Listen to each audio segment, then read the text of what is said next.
choose cases that really help illustrate the point that I'm trying to be teaching to my students from a pedagogical perspective.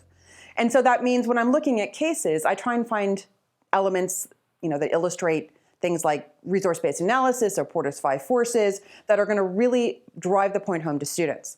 Oftentimes that means choosing a case where students are familiar with the company. So Ivey has some fantastic cases that involve companies such as Lego or Starbucks that students really get into because they've used the product before.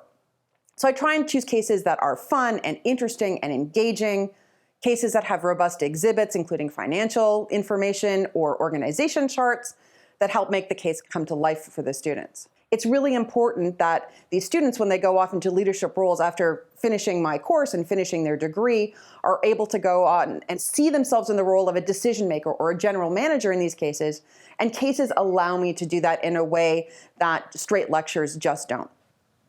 When I'm looking for a case, I'm really looking for a case that gets at the decision that I want to, what's the learning outcome, and then what is the decision within that learning outcome that I want to focus on. So that's my primary. The secondary is the context, because what context might work, let's say for an undergraduate class, may not work for an executive class. And so those two things are the most critical. I want to make sure that I'm hitting different industries.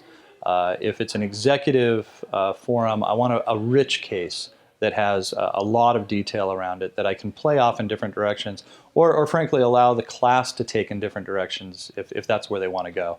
So you choose it based on your audience, you choose it based on the learning outcome you're looking for, and you choose it based on the context that you want.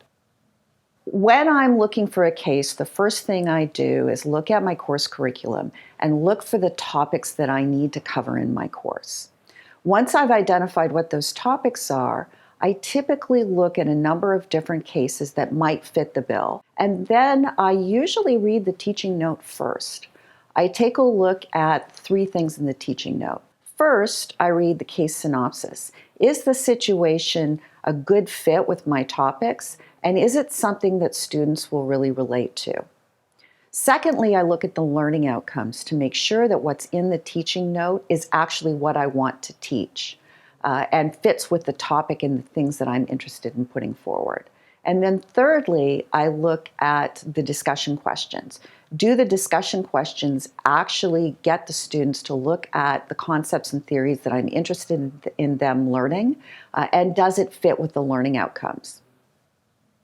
I choose a case depending upon the learning objectives that I have for that particular class. Ideally, a case is short, but with a long teaching note. The teaching note should be well thought out so that it has enough depth to it to really bring a strong discussion, but flexibility too. When the teaching note is strong enough, the reliability of the case goes up, because any instructor who's following the plan of a well thought out teaching note is going to hit the same learning objectives. I can be a little bit lazy. I don't want to do all of the work to prepare for a class. So if I've got a case with a good teaching note, a lot of the work's been done for me. So when I pick a case, the first thing that I focus on, and is the most important, is what's the teaching point that I'm trying to make in the case. So it's a pedagogical choice. What am I trying to have the students learn about? And the second point that I look at is I really want to find a good story. I want to find a protagonist that the students care about. My experience in case teaching shows me that students work harder and learn more if they care about the protagonist in the story and in the case. And the third part of it is it's a great way, particularly over an entire set of cases in a course, to bring diversity to their learning experience. So that's going to be on the geographic basis of picking cases from India, from China, from Europe, from North America.